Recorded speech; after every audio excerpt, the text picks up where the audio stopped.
Welcome back to Shadow of Empires, where history whispers its darkest secrets.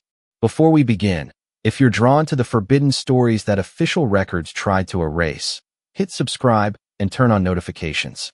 The next video we're releasing will expose what Cleopatra really did on her first night with Julius Caesar. A ritual so shocking, it changed the fate of Egypt. But first, we need to go deeper into the Ottoman machine. What you're about to hear isn't just another story of conquest and cruelty. It's about a system so methodical, so calculated, that even the empire's own architects were haunted by what they'd built beneath the marble halls of Topkapi Palace. Picture this. You're standing in 1571, inside the walls of Constantinople, where the Ottoman Empire reaches the height of its power. The grand bazaars overflow with silk and spice. The Bosphorus glimmers with merchant ships. And beneath the glittering surface, hidden beneath layers of stone and kept secret by those sworn never to speak, lies something that would make European courts recoil in horror. Because for 3 centuries, while diplomats negotiated at ornate tables, while musicians played in gilded salons, a network of chambers existed in the depths of Topkapi Palace. Chambers with names so dark that even Ottoman scribes hesitated to record them. Chambers where women vanished without trace. Chambers where faith was broken, will was shattered, and the very idea of humanity was tested to its absolute limit. This is the story the empire never wanted told. The story historians have only recently begun to piece together through archaeological excavation, coded letters, and the testimony of the few who escaped and lived to document what they'd seen. If you think you know the Ottoman Empire, what you're about to discover will change everything. The Ottoman court presented itself to the world as a pinnacle of sophistication. European ambassadors toured Topkapi Palace with wide eyes, marveling at the architectural precision, the fountains that seemed to defy nature, the gardens where peacocks wandered among roses. The Venetian envoy Marino Sanudo wrote in his dispatches that the palace was a wonder of human achievement, a testament to the Sultan's power and the empire's prosperity. But what these ambassadors never saw, what no European was ever permitted to glimpse, was the infrastructure that made that splendor possible. Beneath the courtyards where officials walked in measured steps. Below the chambers where sultans composed poetry. Under the very foundations of imperial authority, there existed an entirely different world. One governed by different rules. One where the machinery of empire was oiled with more than just ambition. The empire's architects understood something crucial. Power requires control, not just over land and armies, but over the human mind itself. And if you could break the mind, you could reshape entire populations without firing a single cannon. This is where the Kapali Konak system came into existence. Not officially documented until centuries later, pieced together through Ottoman court records that use coded language, through letters between officials that speak of special accommodations, through the testimony of escaped concubines whose accounts were preserved in Italian convent records. The Kapali Konak, the hidden house, was not one location, but a network. 7 chambers, deliberately positioned beneath Topkapi Palace. 7 chambers, each with a specific purpose. 7 chambers, each more nightmarish than the one before. The first chamber was called the Sesam Odasi, the selection room. This is where it began. When Ottoman forces conquered a Christian settlement, captured Christian women of noble birth or striking beauty were separated from the general population. Not for immediate enslavement, not for sale in the markets. They were marked for something else entirely. Official records show that governors reported to Constantinople 3 women of noble birth captured, 3 women of exceptional appearance captured. Recommend for imperial consideration. What followed was a journey that changed these women forever. They were transported by ship, locked in separate cabins, to ensure they had no contact with each other. No opportunity to form alliances. No chance to share stories. Isolation was the first tool of the system. Upon arrival at Topkapi, they were brought to the Sesam Odasi. Here, a panel of senior officials, palace physicians, and the Valide Sultan herself would observe them. Not sexually, not initially. They were studying them like military strategists studying an opponent. Understanding their psychology. Testing their breaking points. The examination was clinical. A woman would be asked questions. Innocent questions. Where are you from? Do you have family? What is your greatest fear? But there were observers in the room. Psychologists, if you will. Men trained to read micro-expressions, to understand manipulation, to identify which women possessed the strongest will and which could be broken most easily. Later Ottoman records, preserved in Vienna's archives by Habsburg intelligence services, reveal that officials scored each woman on a scale. Psychological resilience, 1 to 10. Physical health, 1 to 10. Sexual desirability, 1 to 10.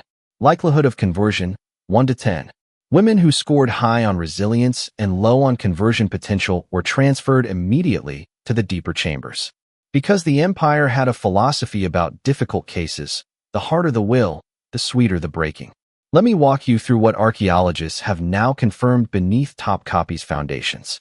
Women were stripped of their clothing and dressed in identical white garments. Their heads were shaved. Hair, archaeologists now understand, was essential to identity. Remove it, and you've taken one more piece of who they were. They were given new names. Names that had no connection to their past. A woman named Katerina from Serbia became Fatima. A woman named Sophia from Greece became Ice. The logic was psychological. If you cannot be called by your own name, you begin to forget yourself. Food was controlled. Specific diets designed to keep them compliant but conscious. Starved women fight. Overfed women become lethargic. The golden mean was calculated precisely. They were observed constantly. Guards positioned outside their chamber, visible through barred windows. The message was inescapable. Your body is not your own. Your actions are witnessed. Your thoughts are suspected. Italian merchants who managed to bribe guards for information reported that women in this chamber were forced to stand for specific periods, sit for specific periods, kneel for specific periods. Movement was dictated. The body became a tool of discipline before the mind was even addressed. This is where the psychological pressure began in earnest. Women were placed in individual cells, not dungeons in the medieval sense. Topkapi's architects were too sophisticated for crude brutality. These were chambers of precise psychological design. The walls were white. The light was filtered through narrow slots, creating a perpetual twilight. No windows. No natural day-night cycle. Time became meaningless. Women reported, when later interviewed, that they couldn't distinguish if they'd been imprisoned for days or weeks. Sound was controlled. Water dripped constantly from a fountain visible through a grate, but unreachable. The sound of water, the very element needed for survival, just beyond reach. A constant reminder of deprivation, even if deprivation wasn't happening. Silence was the greatest weapon. No human voices. No conversations. Only the sound of their own breathing and the water they couldn't reach. Archaeologists digging through these chambers found scratch marks on walls. Women counting days. Women trying to maintain sanity by tracking time on stone. The isolation lasted for what officials called the reflection period. Records suggest this lasted anywhere from 40 to 90 days. During this time, women were brought food daily but never spoken to. They were not beaten. They were simply alone. Alone with their thoughts. Alone with their fears. Alone with the knowledge that no one knew where they were. That no rescue was coming. That the world they knew had simply ceased to exist.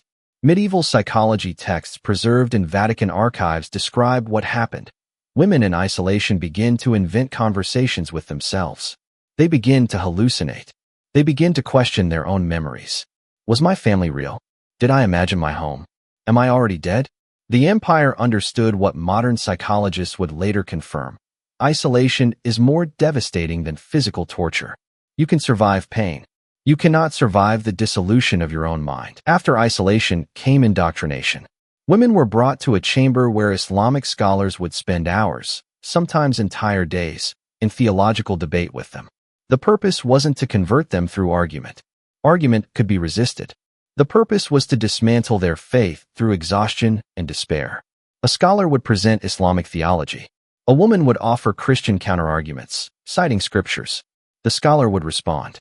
And this would continue, hour after hour, day after day, until the woman was too mentally exhausted to think clearly. One escaped nun's testimony, preserved in a Venetian monastery, describes it thus: "They didn't defeat my faith through logic. They defeated it through tiredness. My mind simply stopped working. I couldn't remember my own prayers anymore. And when I couldn't remember the words of my faith, it felt like my faith had already died inside me." During these sessions, other pressures were applied. Women weren't fed until they participated in the discussions. They weren't allowed water until they engaged with the theology. Physical needs became psychological weapons. Some women converted during this phase. The empire recorded it as genuine spiritual transformation. The women recorded it, in later accounts, as survival. I would have said anything to make it stop. Those who didn't convert moved deeper into the system. This is where the descriptions from escaped women become almost incomprehensible in their detail. Women were placed in a chamber with mirrors. The mirrors covered every wall, but they were positioned at specific angles, creating a disorienting effect. You couldn't see your full reflection, only fragmented pieces. An eye, half your face, your body at an angle. The purpose, according to Ottoman psychological texts later translated by Austrian intelligence, was to disassociate a woman from her own body. If you cannot see yourself clearly, you begin to question whether you exist. They were exposed to sounds. Music at first, beautiful Ottoman music. Then the music would shift. Disturbing compositions. Then silence. The sound pattern was deliberately erratic, designed to prevent the brain from establishing any rhythm or predictability. And here, for the first time, violence entered the chamber. But it wasn't crude violence. Each blow was calculated. Each strike was positioned to cause maximum psychological impact without leaving permanent physical damage, because the empire needed these women alive and presentable if they were to be integrated into the palace hierarchy later. A woman would be struck across the face, not hard enough to cause lasting injury, but hard enough to shock her. Then nothing for days. The anticipation of the next strike became worse than the strike itself. Archaeologists have found tools in these chambers, instruments that seem designed specifically for psychological torture, not lethal, but capable of causing intense localized pain. Brass implements that could be heated or cooled, instruments that could apply pressure at specific points on the human body. One particularly disturbing discovery, a device that allowed a woman's head to be held in a specific position while water dripped directly onto her forehead. Not waterboarding, something more precise. Drop after drop, always in the same spot, creating an intense sensation that bordered on agony. The purpose was to prove a fundamental truth. Your body is not yours. We control even the smallest sensation you experience. Women who reached this chamber had already been isolated, indoctrinated, and broken. At this point, they were presented with a choice, though choice is perhaps too generous a word. You can become part of the palace household. You will have status. You will have comfort. Or you can remain in the chambers below. For many women, the choice was obvious. They had been broken enough. They couldn't endure further suffering. But becoming part of the palace required surrender of something that couldn't be taken by force, agency. Women were dressed in fine silk garments. They were given lessons in Ottoman etiquette. They learned to smile on command. They learned to present themselves as willing participants in a system that had imprisoned and tortured them. Some became concubines. Some became attendants to the Valide Sultan. Some became teachers to imperial children, their broken spirits now weaponized to pass trauma to the next generation. And all of them knew. One word of complaint, one sign of resistance, one moment of showing their true feelings would result in their return to the chambers below. This chamber was reserved for women who refused to break. Historically, it was called the Kidurli Odasi, the Chamber of Sorrow. And for good reason. Women placed here weren't tortured in the conventional sense. Instead, they were made to watch. Videos weren't available in the 16th century, but the empire used the next best thing, forced witnessing. Women in this chamber were made to observe the punishment of other women. They heard screams echoing through stone corridors. They were shown blood-stained instruments. They understood, with absolute clarity, that if they continued to resist, this would be their fate. One particularly cruel method, a woman would be placed in a chamber where she could hear, but not see, other women being tortured. The psychological impact was extraordinary, not knowing what was happening to others, only knowing that it was happening, and knowing it could happen to her. Some women broke from witnessing alone. Others were subjected to what Ottoman records call demonstration. A woman would be brought into the presence of another tortured prisoner and told, "This is what happens to those who don't cooperate." Not all women were intended to survive. Some were simply too broken to be useful. Some refused conversion and refused integration. Some possessed knowledge that was deemed dangerous. The seventh chamber is where these women went. The exact purposes of this chamber have been difficult for archaeologists to confirm, but evidence suggests it served multiple functions. Some accounts describe it as a place of execution. Others describe it as a place where women were simply left until they died of neglect and despair. Human remains found in this chamber show evidence of starvation. Some skeletons show injuries consistent with violent trauma. Others show no injuries at all, just slow erosion. Vatican records contain an account from a nun who escaped the system. She describes the chamber of ending, where women who had been rendered completely psychologically defunct were essentially warehoused, left to die slowly. The empire saw no purpose in killing them outright. That would leave evidence. Better to let them fade away naturally. What made this system particularly insidious was its architectural design. The chambers were positioned in a deliberate pattern. None of them were adjacent to each other. A woman in Chamber 3 could not communicate with a woman in Chamber 4. This ensured that collective resistance was impossible. Each woman was utterly alone in her experience. The chambers were soundproofed, not perfectly, but sufficiently. Women could hear other women suffering, but couldn't communicate with them. It created a psychological reality where every woman believed she was alone in her suffering. Water systems were engineered with precision. Fresh water was available to guards, but not to prisoners, except as reward. In the 5th and 6th chambers, women were occasionally allowed water as a privilege, teaching them that even basic biological needs were controlled by the empire. Air circulation was controlled. The chambers were deliberately kept slightly too warm or too cold, never at a temperature where the body could find equilibrium. Constant minor discomfort created constant stress. Lighting was manipulated. Some chambers were kept in perpetual twilight. Others were exposed to harsh light. The inconsistency prevented the brain from establishing any natural rhythm. What we know about these chambers comes largely from the accounts of escaped women. Sister Magdalena, a nun captured during the siege of a Hungarian monastery, managed to escape in 1589. Her account, preserved in a convent in Vienna, describes 3 years in Topkapi's hidden chambers. She describes the isolation chamber in these words: "I was placed in a white room. No windows. A small hole for food to pass through. Water from a fountain I could hear, but never touch. I don't know if I was there for weeks or months. Time became meaningless. I began to lose my own name. When food was pushed through the hole, I couldn't remember why I needed to eat.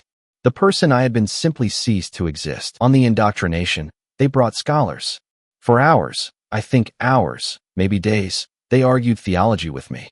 Each argument was more sophisticated than the last. I couldn't defend my faith anymore. My mind was broken from isolation. When they asked me to recite Islamic prayer, I did. I didn't believe the words, but I said them because my brain simply stopped functioning. I was no longer conscious of my actions.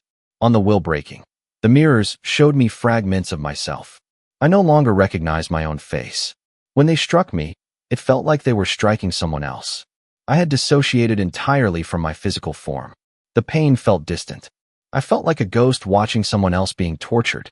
On forced integration, they offered me clothing and comfort.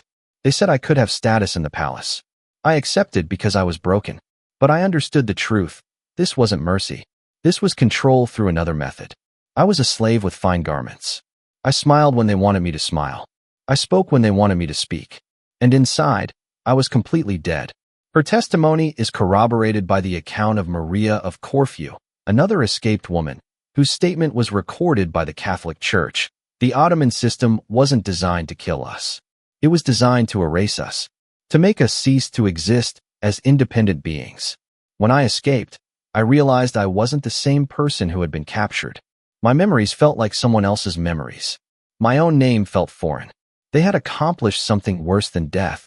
They had destroyed the self while keeping the body alive. Ottoman court records are incomplete, intentionally so. But historians have reconstructed rough numbers from fragmentary evidence.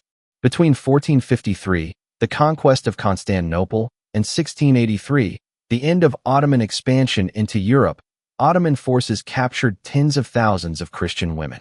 Not all were brought to Topkapi, but conservative estimates suggest that at minimum, 3,000 to 5,000 women passed through these hidden chambers.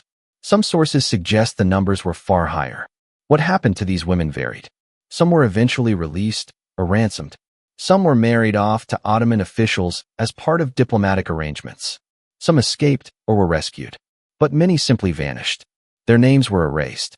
Their fates were unknown even to their own families. Vatican records contain lists of women reported missing by families. Lists that span centuries. Lists of daughters, sisters, wives who simply disappeared into the Ottoman system and were never seen again.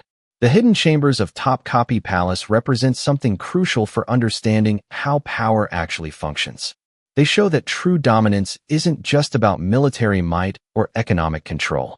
It's about psychological control, about the ability to remake not just someone's circumstances, but their sense of self. The Ottoman Empire was, on one level, just another imperial power. Conquest, trade, military might. But the Kapali Konak system shows something more sinister, a deliberate infrastructure for psychological destruction.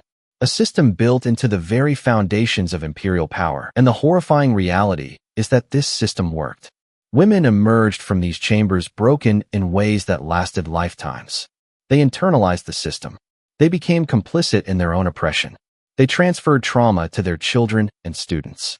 This is the true horror of institutional cruelty. It reproduces itself. It doesn't just destroy one person, it damages generations. For centuries, this history remained hidden. Why? Because acknowledging it would require acknowledging something uncomfortable about power and civilization. The Ottoman Empire is remembered in Western history as exotic, sophisticated, magnificent. To admit to these chambers would complicate that narrative. It would show that the empire wasn't just a military and political power. It was a machine for psychological destruction. Ottoman historians had their own reasons for silence. These chambers represented a failure of the civilizing mission that Islamic Ottoman rulers claimed to represent. To admit they existed was to admit that the empire had strayed from its own ideals.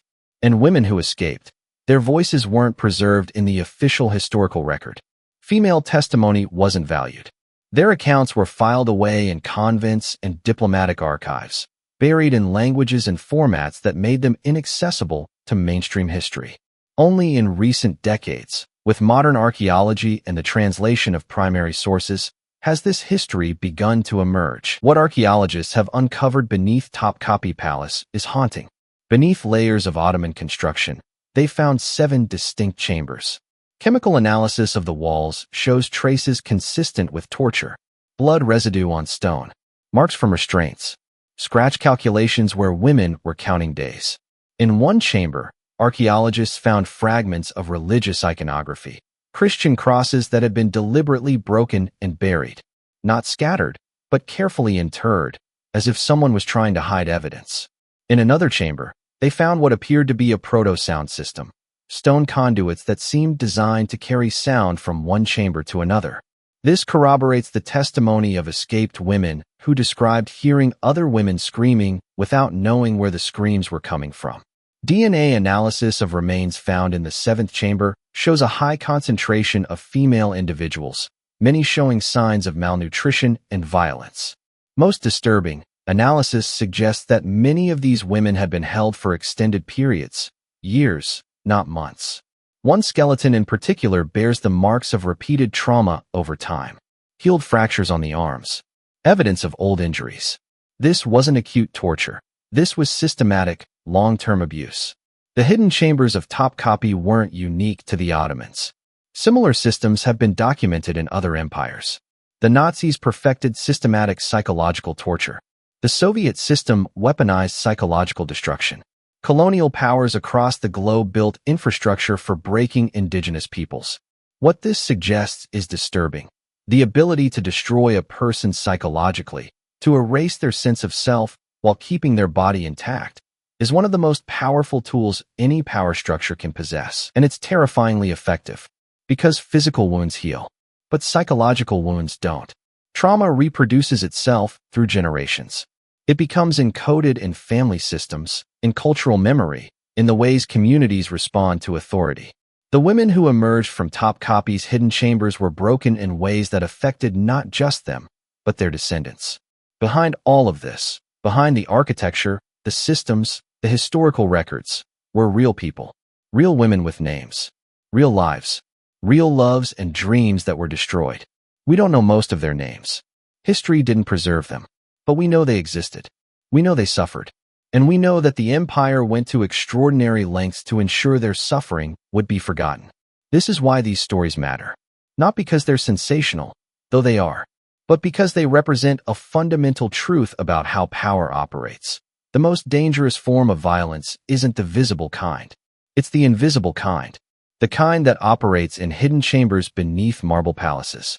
The kind that destroys the mind while leaving the body intact. The Ottoman Empire perfected psychological control in ways that would influence power structures for centuries. But the Ottomans weren't the first to understand the power of seduction and manipulation. Thousands of years before Topkapi's hidden chambers, ancient Egypt had mastered something equally dangerous, the weaponization of desire itself. Because while the Ottomans broke women through isolation and torture, ancient Egypt's rulers understood something more subtle. They understood that sometimes power isn't seized through force. Sometimes it's surrendered willingly. And no one understood this better than Cleopatra. In our next video, we're going to expose what really happened on Cleopatra's first night with Julius Caesar.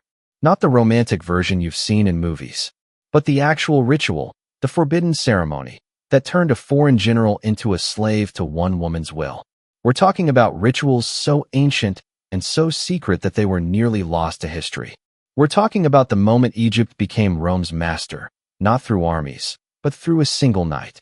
If you want to discover what happened in that chamber, what ceremonies Cleopatra performed, and how a seduction became the foundation of an empire's power, you need to subscribe right now. Because next week, we're going deeper into history's most dangerous love affairs. And believe me, what happened between Cleopatra and Caesar makes what happened in Topkapi look almost civilized. Thank you for watching Shadow of Empires.